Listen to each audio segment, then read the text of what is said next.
नमस्ते दोस्तों, medicinal kingdom में आप लोग का फिर से एक बार बहुत बहुत स्वागत है। और हाजिर हूँ आप लोग के बीच फिर लीवोफ्लोक्सासिन 500 mg टैबलेट को लेकर के, जो कि एल्सिन के नाम से लुपिन फार्मा के द्वारा बनाया जाता है और एल्सिन के नाम से आपको मेडिकल स्टोर पे मिलेगा और भी अलग अलग नामों से आपको मिल सकता है। लेकिन इसका जो कंपोजिशन साल्ट है, इसमें जो दवा है वो लीवोफ्लोक्सासिन 500 mg या 250 मतलब 250 mg 250-500 mg का जो टैबलेट आता है उसके बारे में बात करेंगे। तो ये है एल्सिन 500 mg। इसका जो MRP है वो 100 रुपये में जो है ये 10 टैबलेट आता है। और जो 250 mg का एल्सिन आता है वो आता है आपको 50 रुपये का एक स्ट्रिप, एक पत्ता। तो अब हम लोग इसके काम के बारे में बात करते हैं कि एल्सिन क्यों दिया जाता है और कौन कौन सी बीमारी में जो है एल्सिन बहुत ज़्यादा फ़ायदेमंद है, लाभकारी है, उसके लिए हम बात करते हैं।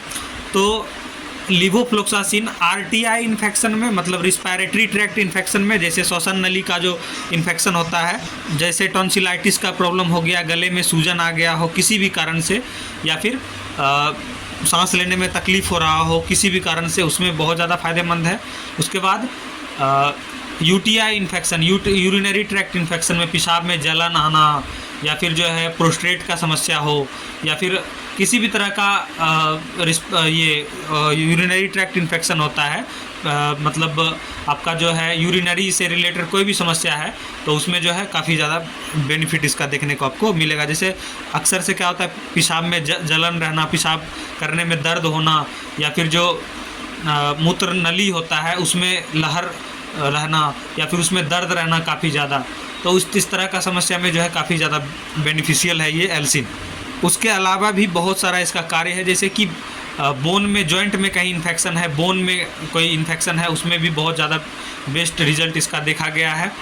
उसके बाद किसी भी बैक्टीरियल इन्फेक्शन की वजह से फीवर आ रहा हो, जैसे कि साल्मोनेला टाइफी बैक्टीरिया, जिसको हम लोग टाइफाइड फीवर बोलते हैं, टाइफाइडल फीवर, उसमें भी बहुत ज़्यादा फ़ायदेमंद रहता है। ये एंटीबायोटिक के रूप में उसमें भी दिया जा सकता है बुखार को, मतलब ये बैक्टीरियल इन्फेक्शन को ठीक करने के लिए।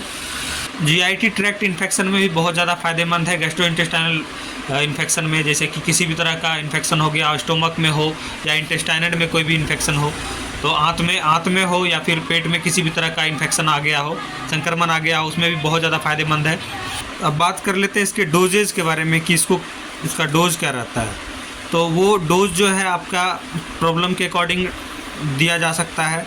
अगर प्रॉब्लम ज़्यादा है तो BD पड़ सकता है, सुबह शाम पड़ सकता है। और अगर प्रॉब्लम कम है, नॉर्मल प्रॉब्लम है, तो उसमें जो है OD पड़ सकता है 500 mg, या फिर 250 mg सुबह शाम पड़ सकता है। तो वो आपका प्रॉब्लम के अकॉर्डिंग जो है डोज को डिस्क्राइब किया जाता है, दिया जाता है पेशेंट को। अगर समस्या ज़्यादा है तो डोज बढ़ सकता है, अगर कम है तो घट सकता है। तो इसीलिए डोज को डायरेक्टली डिस्क्राइब नहीं किया जा सकता है। और एल्सिन के नाम से सिरप भी अवेलेबल होता है बच्चों के लिए, उसका भी कार्य सेम ही है, काम सेम ही है। जो एडल्ट में ये काम करता है टैबलेट, वही सिरप जो है बच्चों में भी काम करता है। तो इसीलिए दोनों उसका काम समझ लीजिए कि सेम ही है। तो डोजेज जो है वो प्रॉब्लम के अकॉर्डिंग डिस्क्राइब किया जाता है। और ये है शेड्यूल एस, देख सकते हैं ये शेड्यूल एस ड्रग्स है, मतलब विदाउट प्रिस्क्रिप्शन के, विदाउट डॉक्टर के सलाह के, विदाउट मेडिकल प्रैक्टिशनर के सलाह के इस दवा को नहीं लेना है। आप लोग को ये ध्यान में रखना है। आपको अगर ये दवा लेना है तो जब डॉक्टर लिखेंगे, डॉक्टर सजेस्ट करेंगे या डॉक्टरों के द्वारा बताया जाएगा तो ही जो है आपको इस दवा को लेना है, नहीं तो अन्यथा इसका जो है साइड इफ़ेक्ट बहुत भयंकर, बहुत ज़्यादा भयंकर जो है, भयानक जो है इसका साइड इफ़ेक्ट देखा जा सकता है आपके शरीर पे। इसीलिए बिना प्रिस्क्राइब के डॉक्टर के आपको इसको इस्तेमाल में नहीं लेना है। अपने मन से सेल्फ मेडिकेशन इस तरह के दवाओं का, एंटीबायोटिक्स का बिल्कुल भी ना करें जो है। और इसकी डोजेज जो है आपके बॉडी वेट के अकॉर्डिंग डिस्क्राइब किया जाता है, आपके प्रॉब्लम के अकॉर्डिंग दिया जाता है, और आपके एज के अकॉर्डिंग दिया जाता है, और आपका जो हिस्ट्री होता है, बैक हिस्ट्री जो होता है बीमारी का, उसके अकॉर्डिंग भी। तो इसीलिए डोज को सही फॉर्म में आपको किसी वीडियो में बता देना ये सही नहीं होता है। इसीलिए डोजेज जो है आपको डॉक्टर के द्वारा ही बताया जाएगा। तो उम्मीद करते हैं ये एल्सिन 500 mg 250 mg और एल्सिन सिरप का जो भी आपके मन में चल रहा होगा या आप जानना चाह रहे होंगे, आपको जो है आंसर मिल गया होगा कि आखिरकार इसका यूजेज क्या है और कौन कौन सी बीमारी में दिया जाता है। अगर ये वीडियो आप लोग के लिए हेल्पफुल रहा हो तो ज़रूर से लाइक करके चैनल को सब्सक्राइब करके और वीडियो को ज़्यादा से ज़्यादा शेयर कर दीजिएगा, क्योंकि इस तरह का वीडियो मैं आप लोग के बीच हमेशा से लाता रहता हूँ। मिलते हैं आप लोगों से अगले वीडियो में, तब तक के लिए जय हिंद, जय भारत, वंदे मातरम।